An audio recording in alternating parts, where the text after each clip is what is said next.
للہ اس میں ڈالوں اس کا سوئچ ڈالوں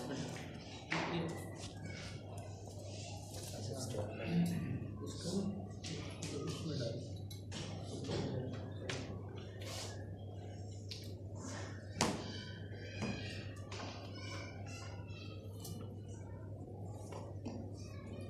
الحمد لله نحمده ونستعينه ونستغفره ونؤمن به ونتوكل عليه ونعوذ بالله من شرور أنفسنا ومن سيئات أعمالنا من يهده الله فلا مضل له ومن يضلله فلا هادي له ونشهد أن لا إله إلا الله وحده ونشهد أن سيدنا وسندنا وحبيب ربنا ووصيلتنا إلى الله تعالى محمدا عبده ورسوله أرسله بالحق بشيرا ونذيرا وداعيا إلى الله بإذنه وسراجا منيرا أما بعد فأعوذ بالله من الشيطان الرجيم بسم الله الرحمن الرحيم قل أوحي إلي أنه استمع نفر من الجن فقالوا إنا سمعنا قرآنا عجبا يهدي إلى الرشد فآمنا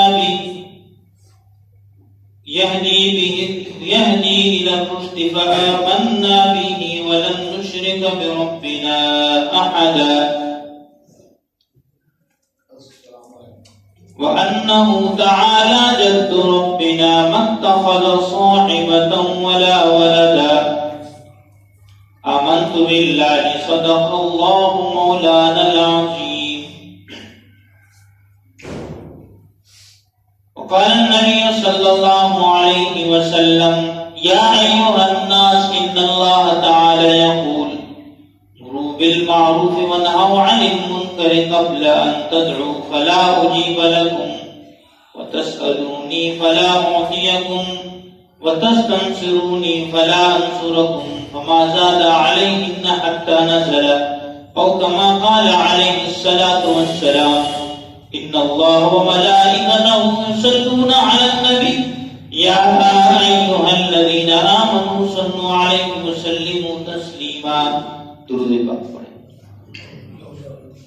اللهم صل على محمد وعلى آل محمد كما صليت على إبراهيم وعلى آل إبراهيم إنك حميد مجيد اللهم بارك على محمد وعلى آل محمد كما باركت على إبراهيم وعلى آل إبراهيم إنك حميد مجيد میرے دوستو بزرگوں بھائیوں،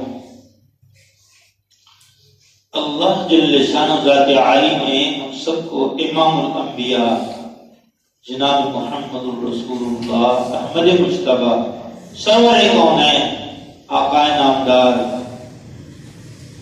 حضور پاک صلی اللہ علیہ وآلہ وسلم کی امت میں پیدا فرمائے۔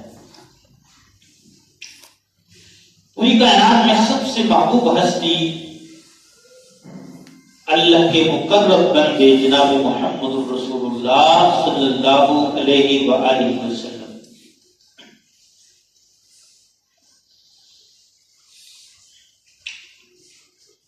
اللہ جل ذات عالی نے فرمایا ما ارسلناک الا رحمۃ للعالمین، اے میرے محبوب، اے میرے نبی، میں نے آپ کو رحمت للعالمین بھیجا، پوری کائنات کے لیے، پوری انسانیت کے لیے، تمام انسانوں کے لیے اور اسی طرح جنات کے لیے بھی میں نے آپ کو رحمت بنا کر بھیجا۔ اللہ جل شان ذات عالی رب العالمین ہے، اور اللہ نے اپنے محبوب حضور پاک صلی اللہ علیہ وسلم کو رحمت للعالمین بنا کر بھیجا ہے.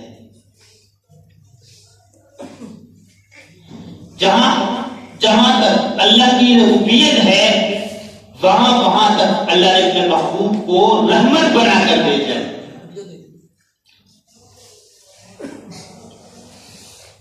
آپ سارے بھائی میری طرف توجہ کریں. حضور پاک صلی اللہ علیہ وآلہ وسلم نے نبوت کے ملنے کے بعد دعوت کا کام بہت ہمت، استقلال کے ساتھ اور مضبوطی کے ساتھ، استقامت کے ساتھ اور تسلسل کے ساتھ فرمایا. درمیان میں چھٹی نہیں. اور اس کے لیے ہر ممکن جو ہے قربانی کی اور ہر مشکل برداشت کی. آپ حضرات میری طرف توجہ کریں. اگر دور کے بھائی قریب ہو جائے تو انشاءاللہ کل قیامت کے دن بھی اللہ کے دیدار کے وقت بھی اللہ کے قریب ہوں. یاد رکھنا اور توجہ کریں. اللہ کے نبی صلی اللہ علیہ وسلم انتہائی ہمت اور استقلال کے ساتھ اور تسلسل کے ساتھ دعوت والا کام کرتے. اور میں نے شعب ابی طالب میں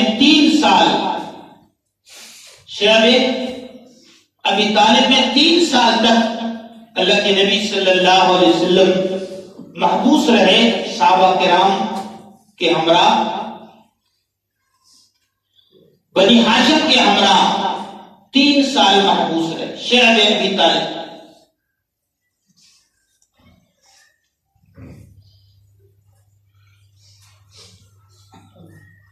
وادی محسب میں سب قریش نے جمع ہو کے یہ معاہدہ کیا تھا کہ بنی ہاشم جب تک محمد کو صلی اللہ علیہ وسلم ہمارے حوالے نہ کر دے اس وقت تک ہمارا ان سے بائیکاٹ ہوگا.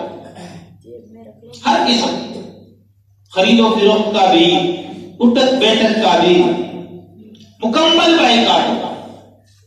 3 سال تک اللہ کے نبی صلی اللہ علیہ وسلم اپنے رشتہ داروں کے ہمراہ، بنی ہاشم کے ہمراہ محبوس رہے.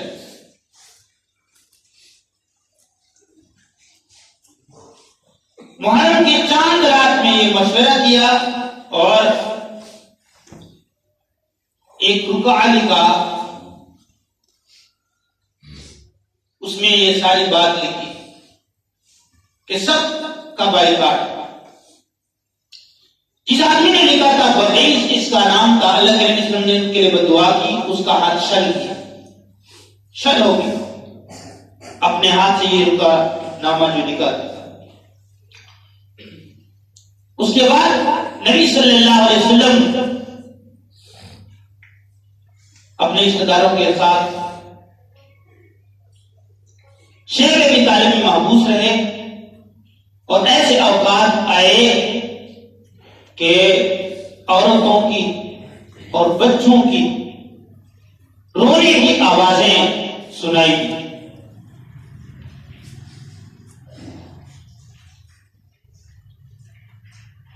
اور جو مشرکین تھے، جو نبی صلی اللہ علیہ وسلم بنی ہاشم کے اور آپ وسلم کے رشتہ دار تھے، ان کے دل میں بھی ترس آیا. ہشام بن عمر ایک آدمی تھے، انہوں نے کوشش کی کہ اس رکا کو پار دے اور یہ بائیکاٹ ختم کروا دے.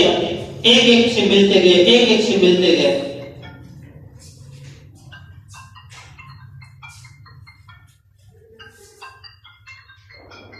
آپ صلی اللہ علیہ وسلم کے رشتے میں جو قریب تھے، زہیر نام تھا، اس کے پاس ہشام گئے اور کہا کہ دیکھو آپ کے ماموں پر کیا حالت گزر رہی، ہم خوشی سے کھائیں پیے اور مزے کریں اور وہ بھوک برداشت کرے اور پریشان ہو. اس نے کہا کہ میں اکیلے کچھ نہیں کر سکتا، آپ ایسا کریں کہ اور ساتھی بھی ملا ہے، شام 2-3 سے اور سے ملا، جب 4-5-6 ساتھی بن گئے ابو طالب کے ہمراہ، تو زہیر نے کہا کہ میں بات کروں گا، سب نے میری تعریف کر دی۔ زہیر نے کہا کہ یہ جو بائیکاٹ کیا گیا ہے بنی ہاشم کا، ہم اس پر راضی نہیں تھے، ہم کبھی اس پر راضی نہیں تھے اور نہ اب اس پر راضی۔ تو اس کے دوسرے بھائیوں نے جو ہے ان کی تائید کی کہ ہاں بالکل ہم اس بائیکاٹ پر راضی ہیں۔ یہ وہ لمحات تھے کہ جس وقت 10 محرم کا دن تھا، اللہ کے نبی صلی اللہ علیہ وسلم پر وحی اتری کہ اللہ تعالیٰ نے اس رکا پر کیڑے کو مسلط کیا اور پورا جو رکا تھا بائیکاٹ کا کیڑے نے کھا لیا، صرف اللہم باسمک کا باقی تھا۔ جب محرم میں یہ شور مچا کہ کچھ حضرات نے کہا کہ ہم یہ پائے رہے یہ رکانا بائیکاٹ کا، ابو جہل نے کہا اس طرح نہیں ہو سکتا، ابو طالب نے کہا، لوگ جمع ہو گئے، کفار جمع ہو گئے۔ ابو طالب نے کہا کہ آج میرے بھتیجے نے مجھے خبر دی اور میں تمہیں اعلان کرتا ہوں، اگر وہ اس خبر میں سچے ہیں تو ہم اس کی بات پر عمل کریں گے، اگر اس خبر میں وہ جھوٹے ہیں علیہ باللہ تو تمہاری مرضی، تم جو کر سکتے ہو محمد کے ساتھ کر دو، تمہاری مرضی۔ انہوں نے دیکھا، انہوں نے کہا کیا خبر دی؟ کہا آج محمد نے مجھے خبر دی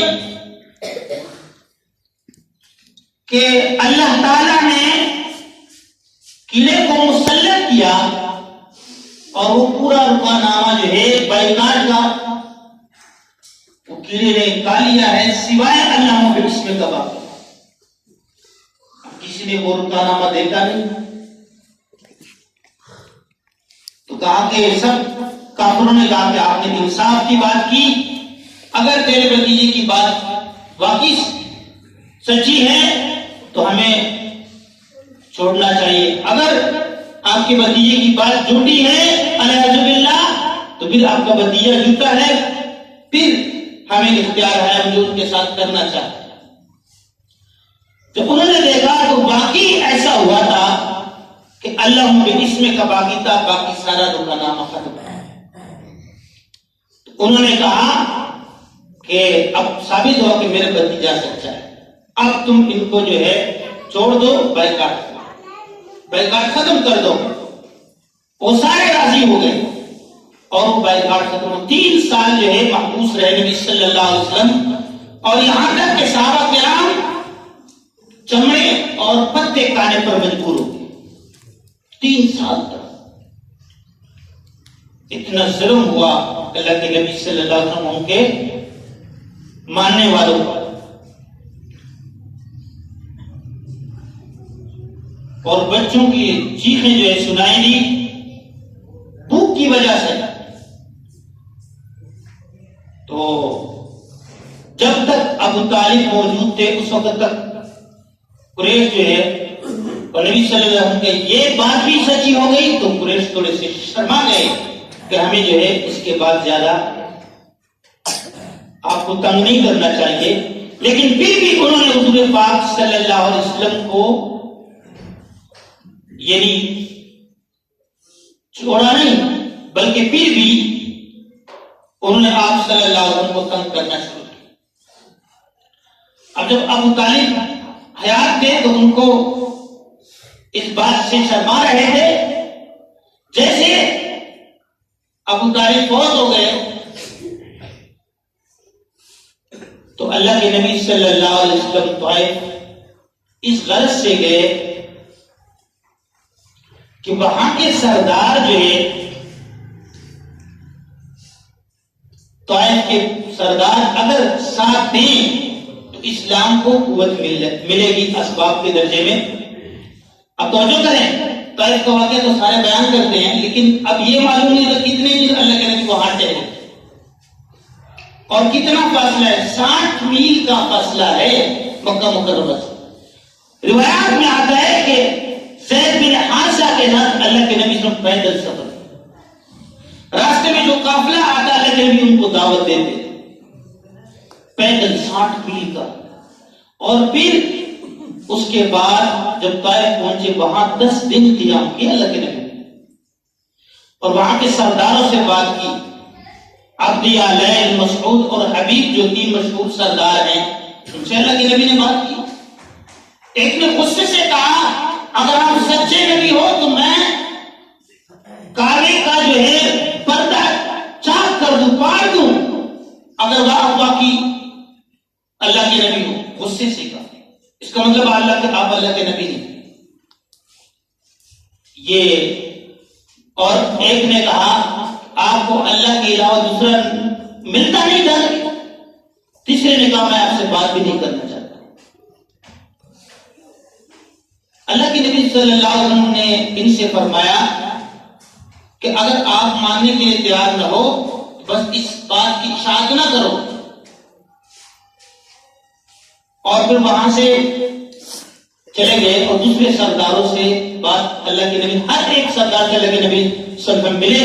10 دن قیام فرمایا. ایک سردار نے کہا کہ آپ ہمارے ساتھ سے نکل جائیں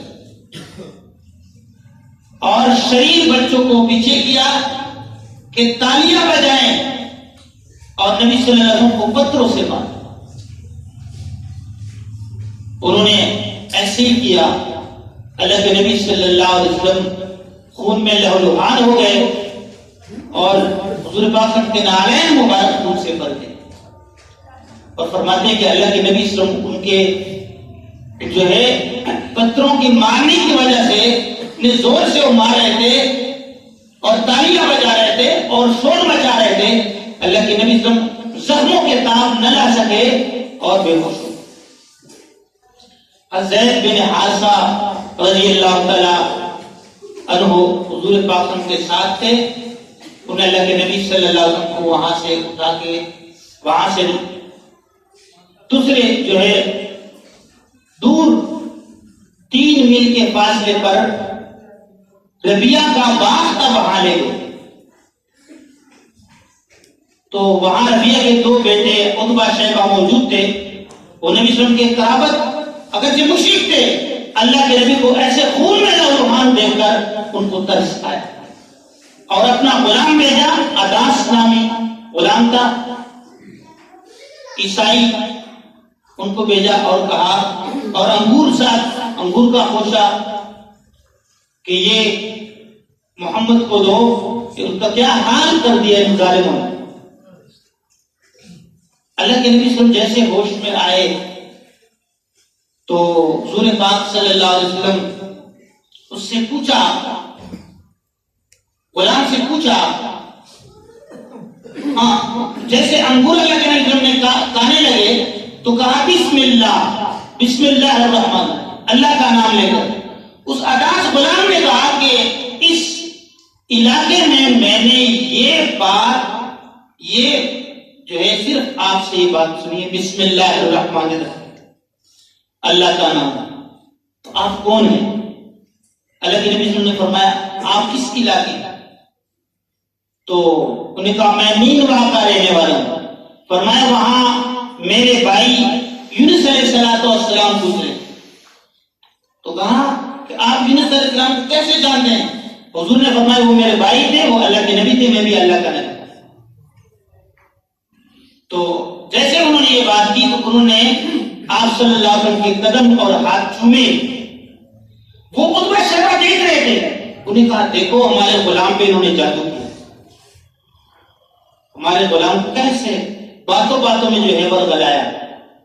اور اپنے غلام کو بلایا اور کہا کہ دیکھو ان کی باتوں میں نہ آنا، کہیں آپ پر جادو نہ کرے، یہ آپ کو اپنے آپ کا تمہارا جو دین ہے ان سے اچھا اعوذ باللہ آپ کو کہیں بے دین نہ کر دے۔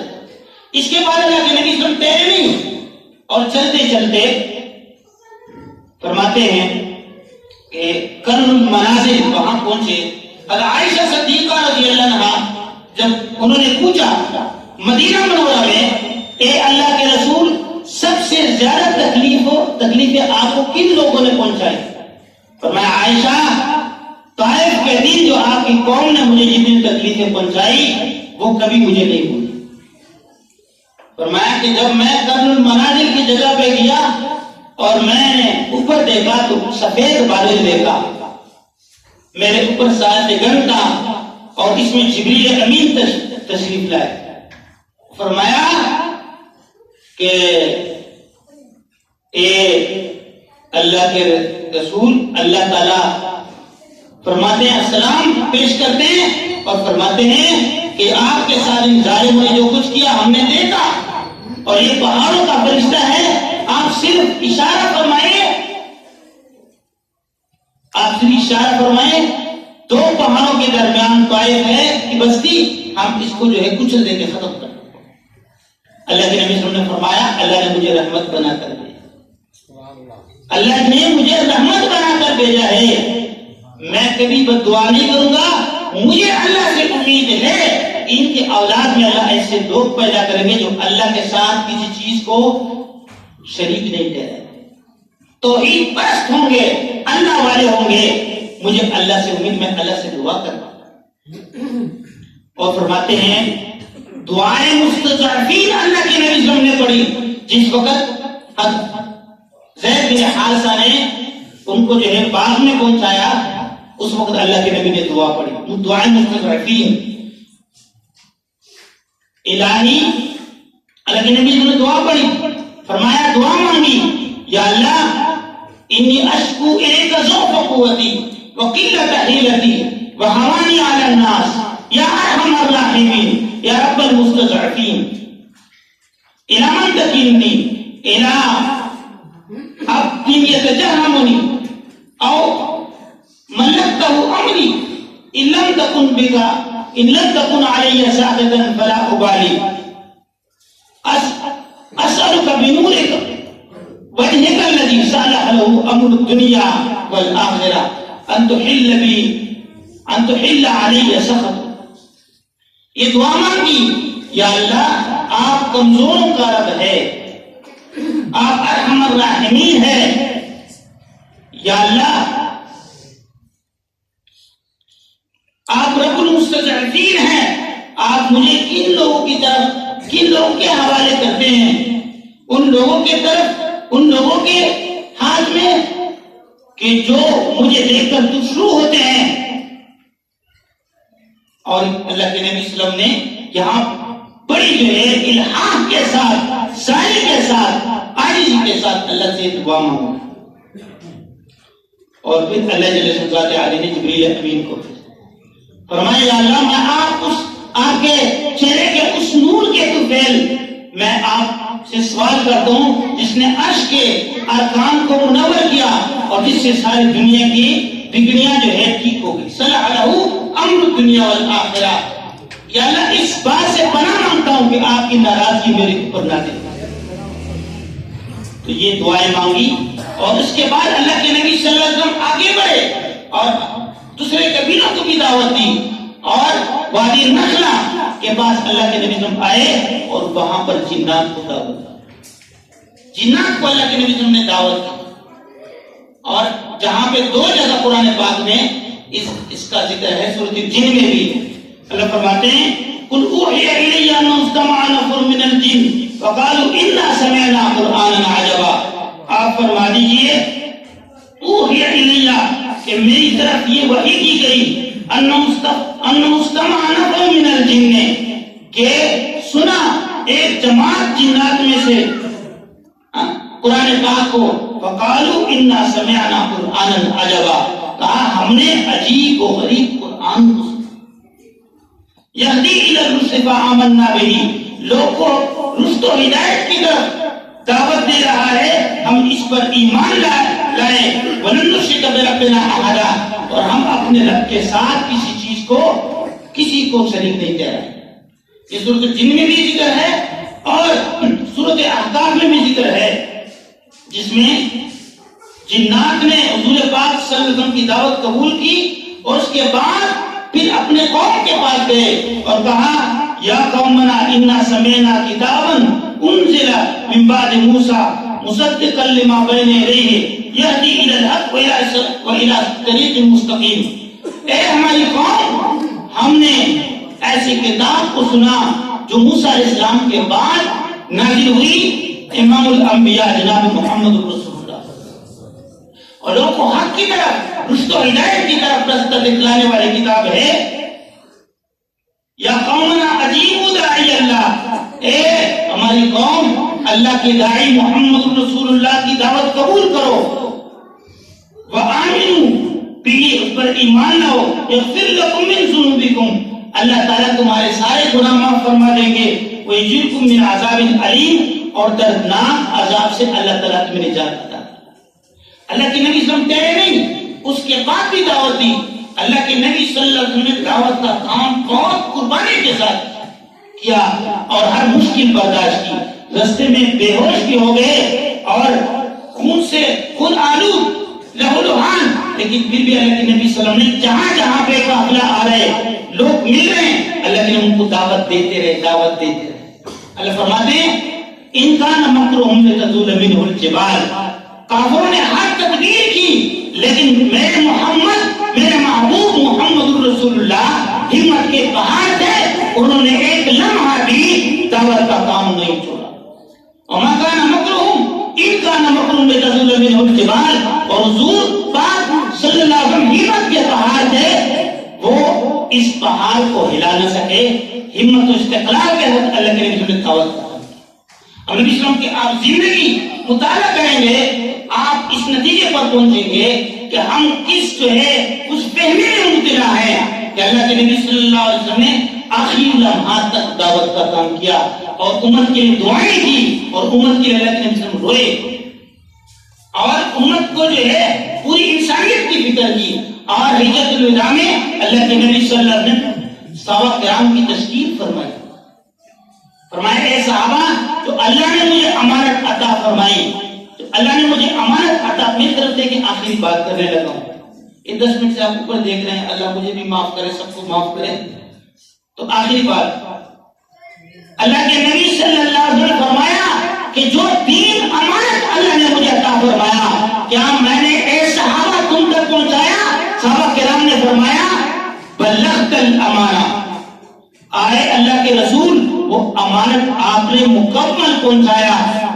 وہ ادیت الامانہ، اور آپ نے اپنے بلغت الرسالہ، آپ نے پیغام پہنچایا. وہ ادیت الامانہ، اور آپ نے امانت جو ہے مکمل ادا کیا. وہ کشفت الغمہ، پریشانی دور کی. ونصحت الامہ، اور امت کی رہنمائی کی. مطلب یہ آپ نے امانت پہنچا ہی نہیں دیا بلکہ امانت کا حق ادا کر دیا، پہنچانے کا حق ادا کر دیا. اب حضور نے یہ نہیں فرمایا اب بات ختم ہو گئی اب لوگ خود اسلام میں آئیں گے. حضور نے یہ نہیں فرمایا. میرے بھائی، ہم حضور کا سامنا کریں گے کہ نہیں کریں گے؟ کون سامنا کریں گے؟ ہاتھ کھڑا کریں. یاد رکھنا، جو کہتا ہے کہ میں امام الانبیاء پر میں نے ایمان لایا ہوں، میں کلمہ پڑھنے والا ہوں، تو وہ اس دعوت، اس کلمے کی دعوت کا ذمہ دار ہے. حضور نے فرمایا اللہم اشہد، 3 مرتبہ فرمایا، اپنی جو ہے انگلی مبارک آسمان کی طرف، اللہم اشہد، اللہم اشہد، اللہم اشہد، اللہ گواہ نا، اللہ گواہ نا، اللہ گواہ نا. پھر صحابہ کرام کی طرف متوجہ ہو کر فرمایا الا فلیبلغ الشاہد الغائب، خبردار حاضرین جن تک یہ پیغام پہنچا ہے غائبین تک یہ پیغام پہنچا ہے. یہ دعوت کا کام، یہ دعوت والا کام، یہ عظیم کلمہ غائبین تک پہنچائے جن تک یہ کلمہ نہیں پہنچا. تو آپ سے میں پوچھتا ہوں، صحابہ کرام پوری دنیا میں پھیلے کہ نہیں پھیلے؟ 70 بائی صحابہ کرام کی قبریں ہیں کہ نہیں ہیں؟ پشاور میں صحابہ کرام کی قبریں ہیں کہ نہیں ہیں؟ فرماتے ہیں ایک صحابی عبداللہ بن عباس رضی اللہ تعالیٰ عنہ کے 10 بیٹے تھے اور ہر بیٹے کا الگ الگ ملکوں میں جو ہے ان کی قبریں. ابو ایوب انصاری میزبان رسول جو حضور کے میزبان ہیں، جو حضور پاک کے میزبان ہیں، قسطنطنیہ ترکی میں جو ہے ان کی قبر ہے.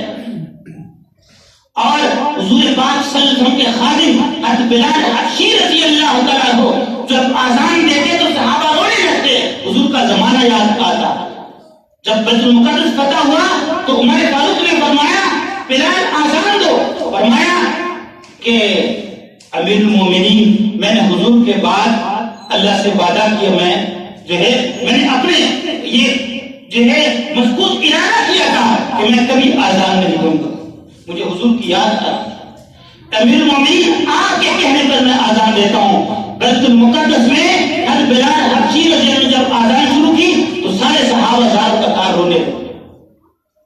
سارے صحابہ زار قطار رونے لگے. عمر فاروق جو ہے مدینہ کی گلیوں میں گشت کر رہے تھے. ایک عورت سے جو ہے حضور پاک کی یاد کی جو ہے اشعار سنے. فرمایا دروازہ کر دیا، فرمایا مجھے یہ اشعار دوبارہ سنائے. جب دوبارہ سنائے عمر فاروق رضی اللہ عنہ جو ہے رونے لگے اور کئی دن تک بیمار پڑے رہے اور صحابہ کرام عیادت کے لیے بیمار کیوں سے ملے. ایسے ان کے دلوں میں، ان کے رگ میں، ان کے خون میں حضور پاک کا عشق بڑا ہوا تھا.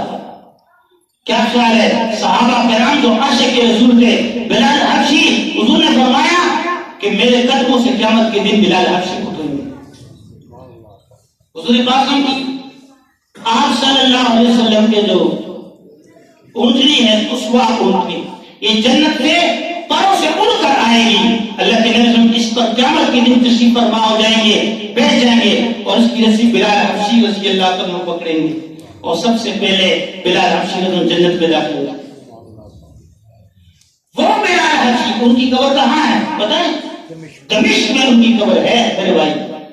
اور ہم کہتے ہیں ہم نے جمعے کی نماز پڑھی سارے گناہ معاف ہو گئے. اللہ تعالیٰ ایسے ہی کرتے ہم سب کے سارے گناہ معاف کرتے، آمین.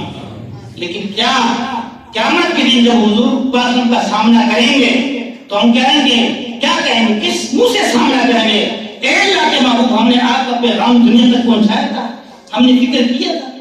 اب تو ہم گشت جب اتوار کے دن ہمارا گشت ہوتا ہے، اب تبلیغ کی جماعت آتی ہے، بہت سارے لوگ کہتے ہیں یہاں پر ان کی دماغ خراب ہو گئی، یہ کیا کریں. اب بات لمبی ہو جائے گی، آپ کتنا ناراض ہو رہے ہیں، اللہ تعالیٰ سب کو معاف کر دے. کچھ ساتھی بھی زیادہ ناراض ہو جاتے ہیں. بہت ایک اچھی بات یاد آ گئی ہے اور عبرت والی بات یاد آ گئی. جہلم میں ہمارے تشکیل تھی ایک عربی کے ساتھ، وہاں پہ 2 پیدل جماعتوں کا جوڑ تھا. انہوں نے امیر صاحب نے بیان میں کہا کہ ایک جماعت پیدل جماعت والے فرما رہے تھے کہ ہم بستی میں جا رہے تھے تو وہاں کے امام صاحب نے، مولوی صاحب نے، ٹھیک ہے نا جی، آپ خود سمجھتے ہو کون ہو سکتا ہے، سارے بھائی ماشاءاللہ موجود ہیں، میں کسی کا نام نہیں لینا چاہتا، ساتھی ناراض ہو جاتے ہیں. انہوں نے اپنے ساتھیوں کو دعوت دی کہ بھائی ابھی جماعت آ رہی ہے، سارے گستاخ رسول ہیں.